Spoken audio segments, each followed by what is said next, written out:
You're watching the KOAM Morning News on Fox 14. And today, Webb City Police investigate the shooting of 2 people. We've got a beautiful beginning to the weekend, and there's actually a cold front on the way. We're going to find out when that's going to show up from the Skywatch Weather Center. Also, videos of school vandalism turn up on TikTok. All that and more coming up.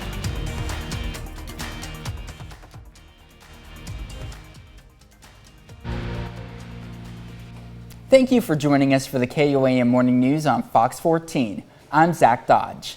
The Webb City Police Department is investigating the shooting of 2 people. It happened early yesterday afternoon. Webb City Police say they were called to the 500 block of North Colonial for a disturbance. Officers found a man and a woman both suffering from gunshot wounds. The victims were taken to a local hospital with serious injuries. Police believe, though, that this was an isolated incident and that there is no threat to the public.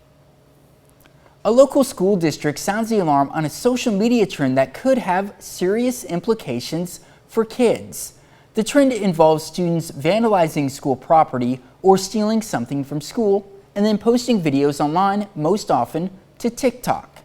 While school officials in Pittsburgh can't say for sure it's because of the social media trend, Pittsburgh community schools have had student incidents of both in several buildings in the district. We did send a letter home because we were seeing this trend happening, and we want to encourage our parents to talk to their students about the downfalls of peer pressure, that sometimes things on social media look cool, but there's real life implications and consequences to that, and things that we put on social media can be there for the rest of your life. TikTok has also said they are taking the videos down with the hashtag associated with the trend. Later on, we'll hear more about the school's response and the criminal consequences students could face if they participate. The director of the Missouri Department of Health and Senior Services answered questions about the state's pandemic response. Donald Karoff touched on several topics, including mask mandates in schools. He says the department doesn't want to mandate masks, but they are providing some guidelines for schools to decide what is best for their districts. Karoff also talked about vaccine booster shots, saying the state is trying to be ready should the boosters get federal approval. A morning brief and a after action at 4 o'clock every day. We get together, what we learn, where we're at, but we're tracking with the boosters. We're making sure that we have a system in place so once the word is given, that we'll be able to successfully roll out and distribute the vaccines. Karoff also says he feels the state's vaccine incentive program, Mo VIP, was a success. One of the suspects in the hit-and-run death of a Pea Ridge, Arkansas police officer has a trial date after pleading not guilty to numerous charges connected to the crime. Shauna Cash is set to appear back in court in December. Cash is one of 2 suspects in the death of Pea Ridge officer Kevin Apple. Police say Cash and her co-defendant hit and killed Apple with their car. Cash is charged with capital murder, escape, fleeing, 2 counts of aggravated assault, leaving the scene of a personal injury accident, criminal mischief, obstructing governmental operations, and reckless driving.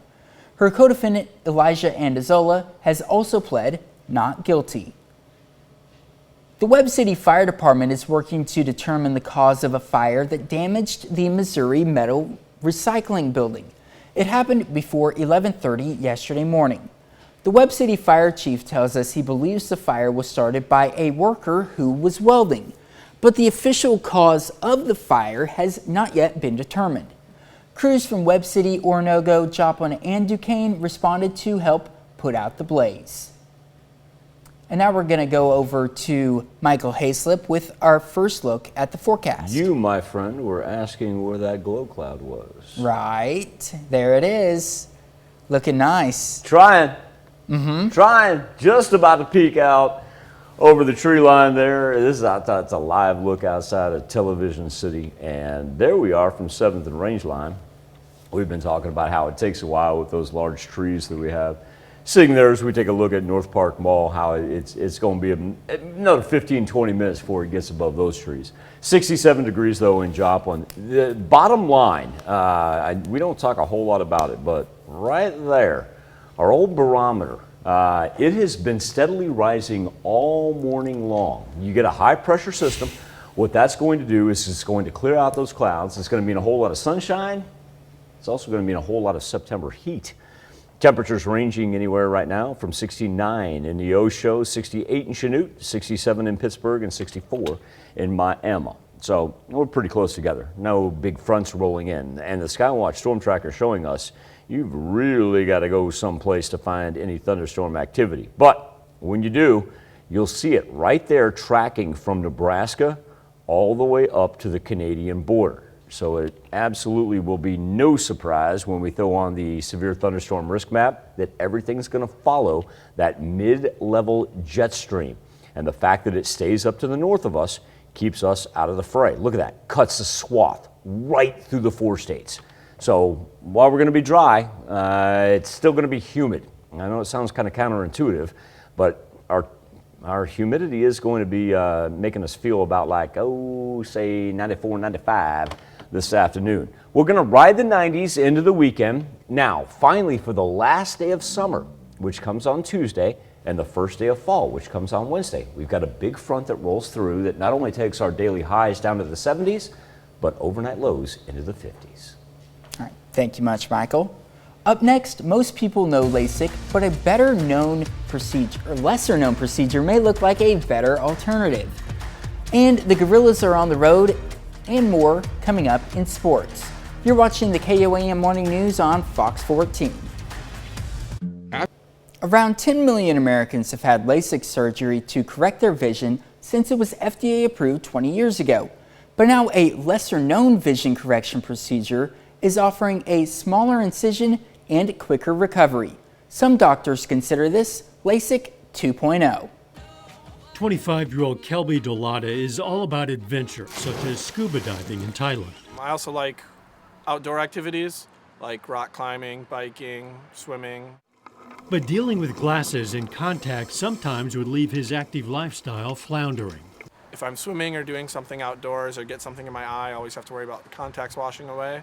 Or even put him in dangerous situations. One time I ran completely out of lenses and I had to drive a motorcycle to the contact lens store with one eye like this, trying to avoid potholes. So Kelby looked for a solution to get rid of his vision problems for good. That's when he found SMILE, or small incision lenticular extraction. With LASIK, eye surgeons use a laser to create a flap on the surface area of the cornea. But with SMILE, we don't have to use a flap. So we're using a laser to create the correction just below the surface of the eye, of the cornea, through a very tiny opening. Since there is no flap, there's no chance of the flap shifting, flooding, or dislocating while doing physical activities. But as soon as the next day, patients could resume those activities. Kelby had the SMILE procedure. My vision was already almost 100% better just the next day, allowing him to have better vision for his newest adventure, welding. I can just wear safety glasses or the welding helmets and my glasses never get in the way. And allowing him to spark new interests with clearer vision. Dr. Manning says people with dry eye can also benefit more with SMILE than with LASIK. The SMILE procedure takes only a couple of minutes per eye and 30 minutes in total. But the price is about the same as LASIK at $2,500 per eye and is not covered by insurance. Doctors are more likely to prescribe painkillers to white patients than Black, Hispanic, or Asian patients complaining of back pain. That's according to a UCLA study of medical claims from 2006 to 2015 during the early days of the opioid crisis. The study's author says it's possible some doctors believe patients of color were more likely to misuse opioids, even though data shows that's not the case. Researchers say it shows how medical treatments can be unequal based on race and ethnicity. 1/3 of mothers delayed plans to have more children due to the COVID pandemic. Researchers at the NYU Grossman School of Medicine surveyed more than 1,000 mothers in New York and found many who had been thinking about getting pregnant changed their minds during the first few months of the pandemic. Parents with higher stress levels and more economic uncertainty were more likely to rethink having more kids. And Michael, that's a little bit of a different tone than what we had heard towards the beginning whenever we were hearing about this idea of there being a pandemic baby boom like we had, seen years Zach, ago. But you couldn't have said it better, man. You could not have said it better. And family-friendly programming. yeah, right, No, I thought there would be as well. right. I really did. Yeah. Now Everybody's that, staying at home. And, but now that I hear people talk about it and whatnot, I understand right, the long-term planning, the viability, the uncertainty, and people being responsible. Yeah. How about that? Marcus is nodding, so I feel like I phrased it. if we got Marcus, we're good. Marcus, we're Appropriately. good. If Marcus thinks it was appropriate, then we're good. Yep, we're good. Great. That's become our governor, folks. Marcus is our cameraman. He's a wonderful human being. But I Doing a just great love the job. fact that Zach just let him be our governor for everything that we want to say when it comes to family planning. So, there you have it. There you have it. Good job, Marcus. You're now in charge. 7th and range line.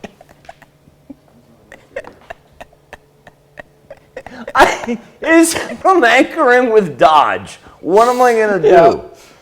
The dude Sorry, we're kind of going off the rails The here. dude makes me laugh, and that's why I love anchoring with him. All right, 67 degrees is where we stand right now. That bottom line is that barometer has been steadily on the rise all morning long. So that light cloud cover that we see right now is going to be a thing of the past by the afternoon, as our temperatures right now sit in the mid to high 60s. We had a couple 70s earlier, but we're getting our little pre-sunrise dip of 1 to 2 degrees, but eventually we're back into the 90s, and we're going to ride that into what's going to be a hot weekend. But look at that. There's a break coming up, and it will come the last day of summer, which is Tuesday, and the first day of fall, which is Wednesday. Not only temperatures into the 70s after a storm front moves through, but overnight lows dropping into the low 50s. We'll be back with more KOAM Morning News on Fox 14 right after this. Frontenac Raiders, Colgan Panthers squaring off in a big early season CNC matchup. Panthers welcoming Frontenac into Pittsburgh, aiming for the Panthers' first win of the season as Colgan walk in 0-2 for the first 2 weeks. Frontenac comes in 1-1. Raiders up 12-0 after the first quarter. Aiden Fleming's pass picked off by Justice Compton. Compton! He gonna take this thing almost all the way. Pushed out the 1 yard line. Colin McCartney finishes it off after that. McCartney's second rushing touchdown of the game. Panthers got a response. Fleming to Tucker Harrell. What up, kid? Colgan's first points of the game. Ensuing kickoff, though, returned for a touchdown, and then the Raiders not slowing down. McCartney to Compton. Get a corner and then get out of my way. Oh my goodness. Compton just plows into the end zone. Frontenac goes on and gets the win, their second win of the year, 46-12. The Pittsburgh State Gorillas are on the road in week 3. Going to face Northeastern State, the Riverhawks. Gorillas, they're 1-1 through 2 games. Remember, dropped that home opener last Saturday to Nebraska Kearney. Now in that game, Pitt State was up 17-7 at halftime. Then Kearney outscores them 21-0 in the second half and wins it 28-17. Yeah, disappointing ending for the Gorillas, but the team says they put that behind them and now excited for another opportunity on Saturday. We can't let that game affect us into the rest of the year. I think the best thing about it is that we have many opportunities in front of us. And this week, Saturday being one of them. We had a great week of practice, I feel like, and just taking one day at a time right now. That's the most important thing for all of us, I think. Missouri Southern Lions also on the road this weekend. They're headed south. Going to take on Central Oklahoma in week 3. Lions 0-2. Fell to Northeastern State in the home opener last weekend. It was a great game, though. Central Oklahoma, the next opponent, is 1-1 this season. Here is Missouri Southern head coach Atiba Bradley on what he sees from UCO. They're athletic. They've got we'll see another mobile quarterback who can run around a little bit. I think he does a good job in the pocket, but also does some damage when he gets on the edge. Defensively, they're aggressive. They're going to hug the routes. They're going to challenge us up front with their physicality, but they're like every MIAA team. They're well coached. They have some good depth. They have good size, and it'll be a good challenge for us. What I've seen for their defense, they like to play a coverage that we like to throw the ball against a little bit, and we're just looking forward to doing that this week. Pittsburgh State volleyball team off to a hot start this season. Gorillas 6-2 through their first 8 matches. They've won 5 in a row. All 8 of those have been non-conference games, so now we talk about the important ones that begin this weekend. Pitt State facing Central Oklahoma in the MIAA League Opener. Gorillas excited to begin conference play and motivated to prove themselves. I mean, after all, they were picked to finish 8th in the preseason poll. I think we're really ready to show teams what we've been working on and how much we've improved from sort of the off year that was last year. And so we're just really excited to show everybody in the conference what we can do. We had some tough competition this past weekend, and we really had a battle Friday night. And I think in past years that's a game that we might not have come out on top. And so seeing that we could fight like that as a team and play that well and come back from sets that we weren't playing well and then finish really strong and win it in a 5-set match that early in the season is really nice to see and gave all of us a lot of confidence that we can do a lot this season. A's beat the Royals, doesn't matter. Here's the big one. Salvador Perez hit his 45th home run, ties John Bench for the most home runs by a catcher. Bench did it in 72. Thank you. Bench did it in 72, won the MVP. Salvi, 45. There it is, yesterday. Congratulations to Salvador Perez. More KOAM Morning News on Fox 14 right after this. It's time to honor today's four-state hero, Army Specialist Vance Wilkin from Walker, Missouri.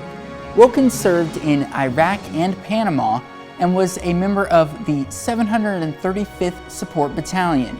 We thank you for your service, Army Specialist Vance Wilkins, today's four-state hero. More than 100 students gathered in a public space at Auburn University to demand officials do more to solve a string of sexual crimes on campus. There have been several incidents in the past few days, and many say no longer feel safe. Ashley Bowerman has the story. Everyone was outraged because that was like the third one in like a week. The third report of sexual assault to take place on Auburn's campus within a span of 7 days. Everyone's fed up about it and scared and angry. It began on September 8th. Campus safety notified students after a woman reported being raped and physically assaulted a week prior in an on-campus residential facility by an acquaintance.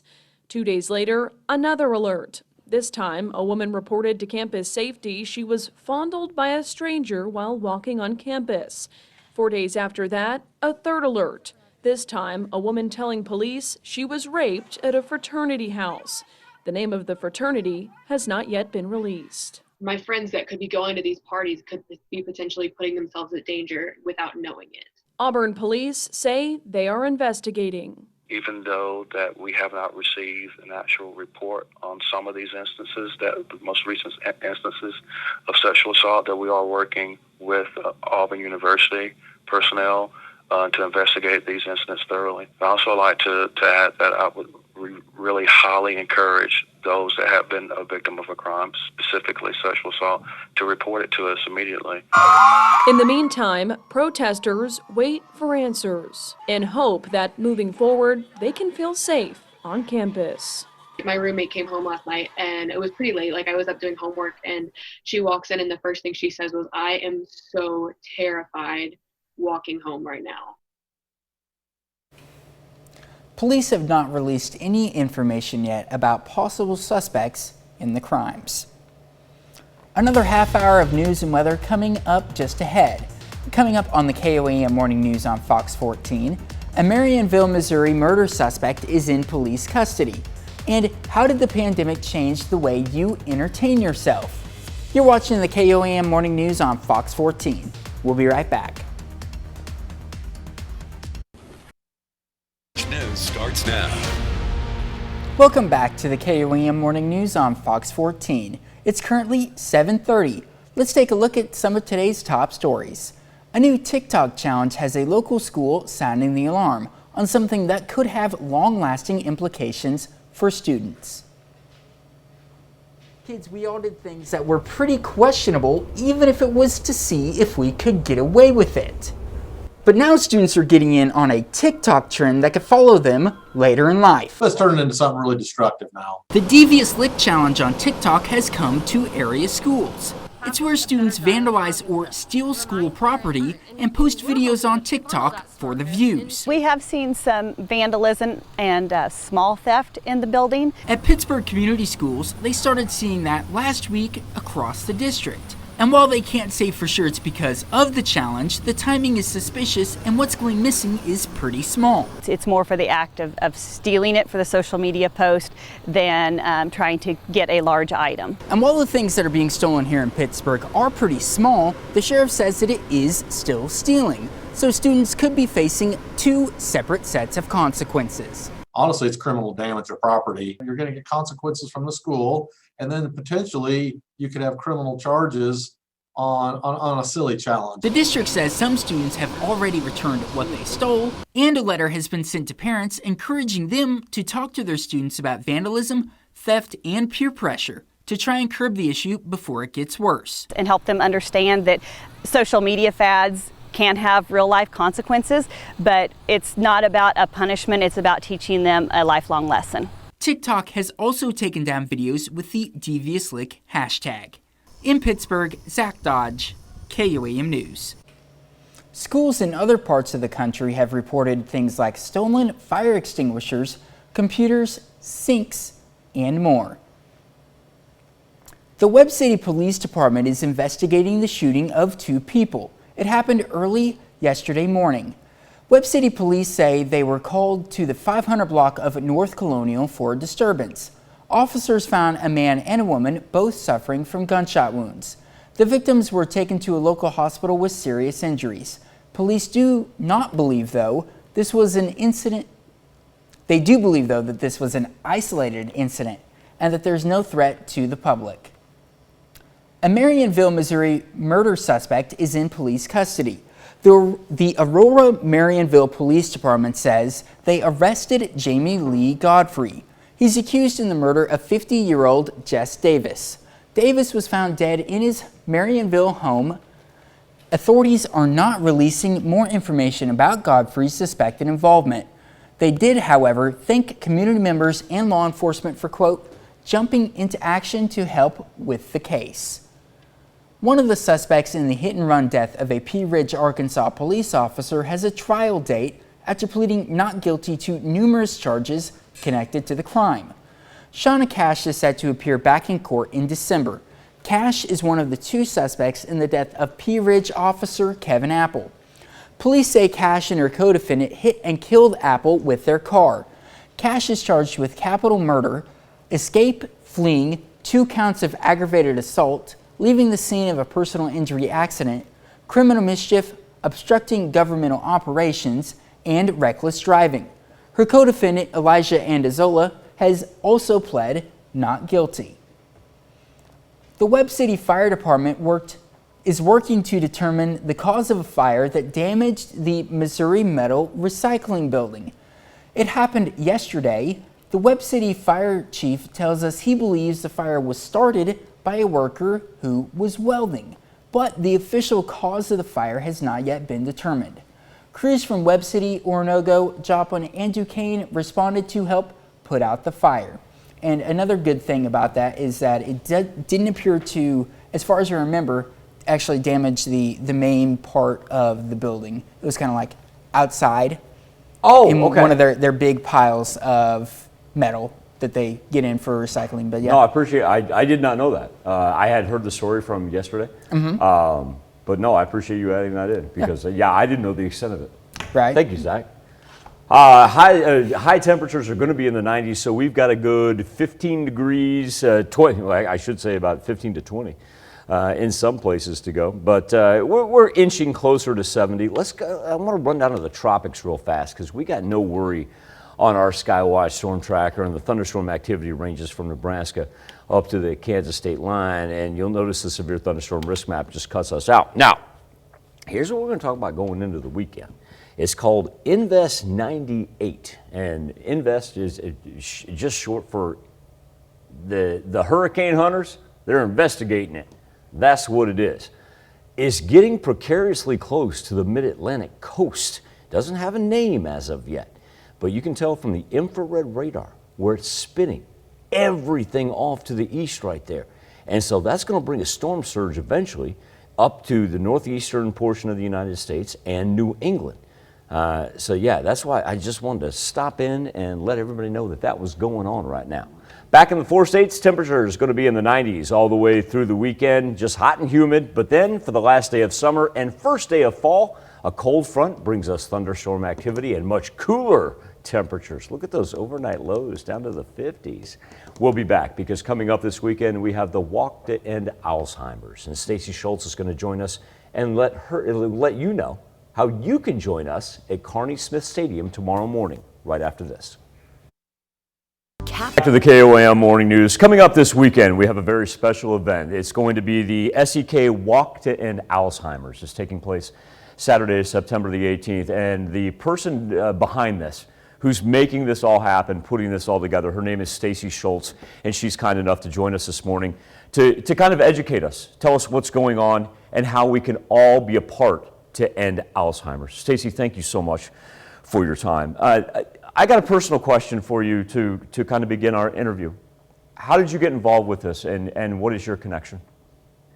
Before I moved back to Kansas City, I actually grew up in Kansas City. Before I moved back, I was volunteering in Iowa for the Walk to End Alzheimer's for about 7 years.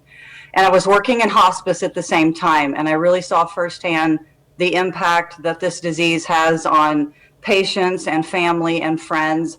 And when I decided to make the move to Kansas City, I thought about where I wanted to work, and it was just a natural transition. I wanted to be part of the Alzheimer's Association. Well, thank you for sharing. Thank you for sharing that with us. With the Heart of America chapter coming up, we're going to get everything started, folks.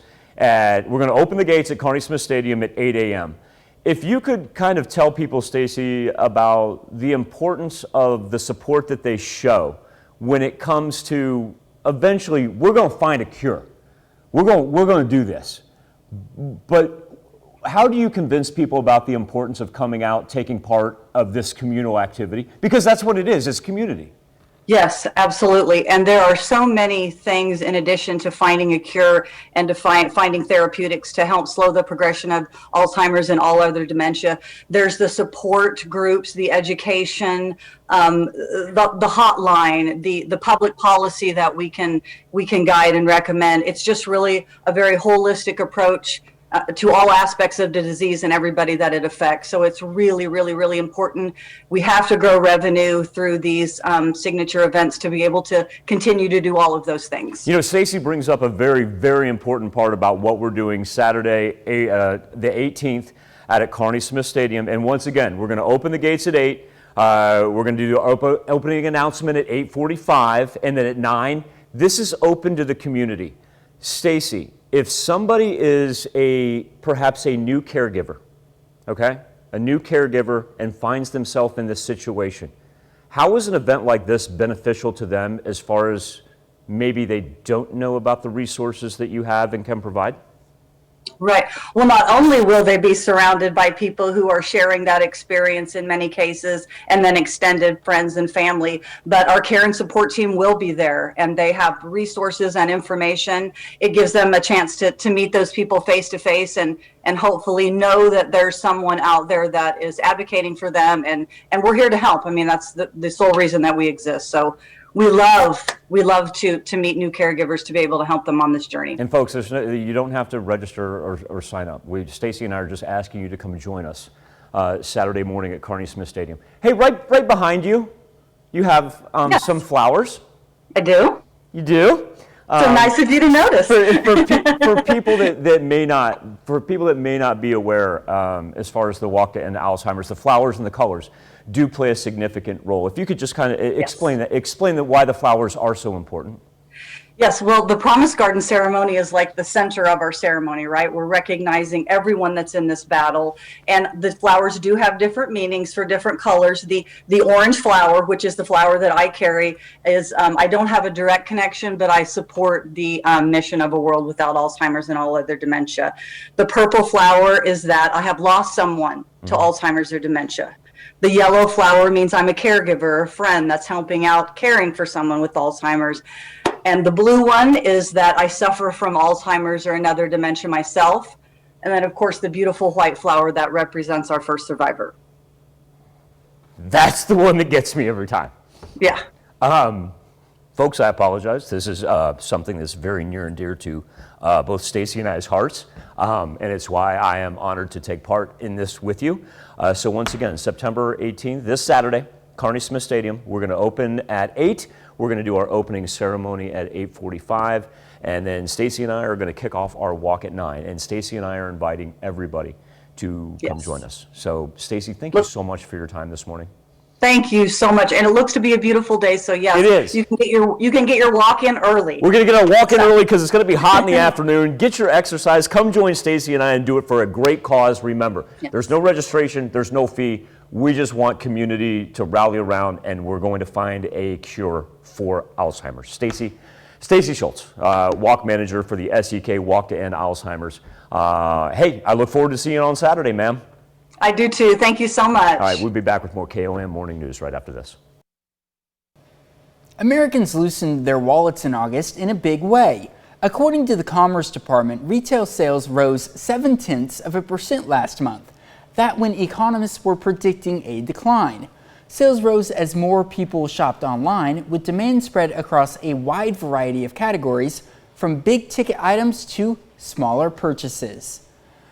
The Securities and Exchange Commission says it's paid out more than $1 billion since its whistleblowing program began in 2012.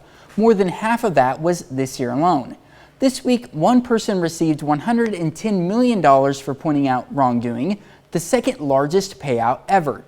The SEC said that whistleblower provided significant analysis that advanced investigations. Microsoft is getting rid of passwords. What? The company says users now have several options to log in, including a security app where you can use a biometric like a fingerprint scan. The feature has been available for corporate accounts since March. Microsoft says there are roughly 18 billion attacks on passwords every year. Holiday spending is expected to rise this year. According to a forecast from this company I can't pronounce, spending is projected to increase 9% from 2020. Last year, consumers spent $1.2 trillion during the crucial shopping period between November and the end of the year. Americans held back somewhat in 2020 amid an economic climate weighed down by the pandemic. We'll be right back with more after this, but first, let's take a look at the four-state market before the opening bell.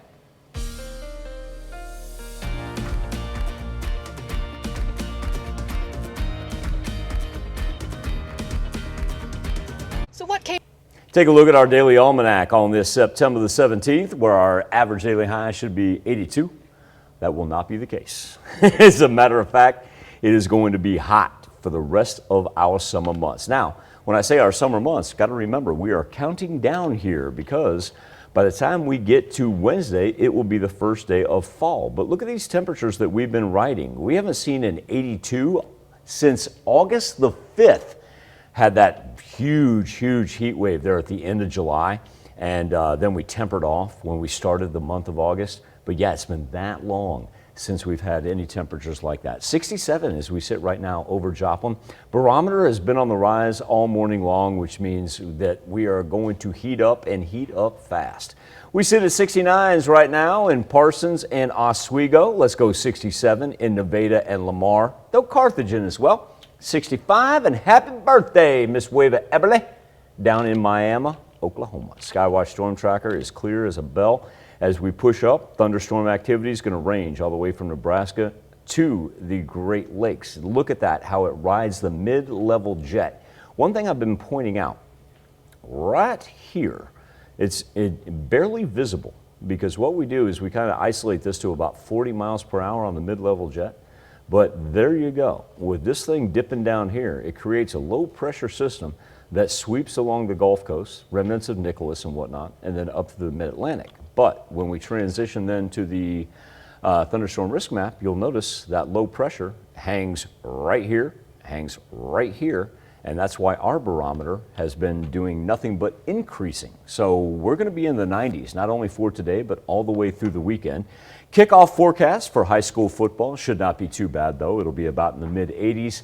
And travel conditions, as far as what you're going to see if you have a road game, absolutely pristine. Time now to turn our attention to the KOAM News Now Facebook page and our morning Insta poll as the lights shine a little brighter in New York City. Some of Broadway's blockbuster hits lifting their curtains for the first time since COVID-19 forced the shutdown in March of last year. Karen Kafa shows us how there's still an uncertain path ahead for productions and performers. Welcome back to the theater. A big night requires a big welcome, and Hamilton fans got one from creator Lin-Manuel Miranda on Tuesday. I don't ever want to take live theater for granted ever again, do you? Major shows like Hamilton, Wicked, and The Lion King raised curtains after an 18-month intermission, and New York City declared Broadway is back. When Broadway is up and running, it says so much about New York City. And Mayor Bill de Blasio said so are a lot of jobs and a major tourism driver.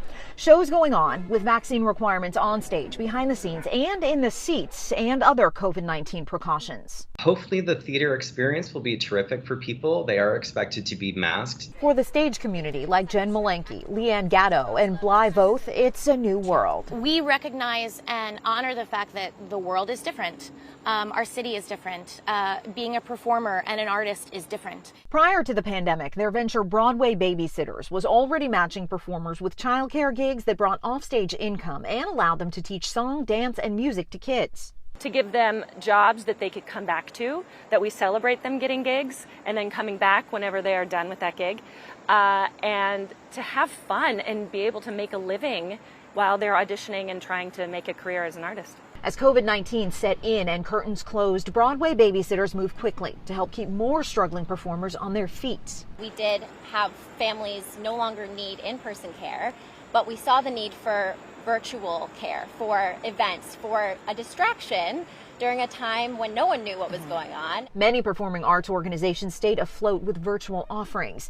Now, as patrons come back into theaters, Matthew Wexler, editor-at-large of the Broadway blog, says there's opportunity to reimagine Broadway's reach. I think another critical piece of this, and we'll see how this unfolds, particularly when we're talking about commercial theater, is who gets in the door to see these shows. How do we make Broadway accessible to more diverse audiences? And for Broadway Babysitters, they don't mind that team members may not be available every day. We're seeing them get those auditions. We're seeing them get those callbacks. As stages reset and the lights come back up. New York, New York. I'm Karen Kafa reporting.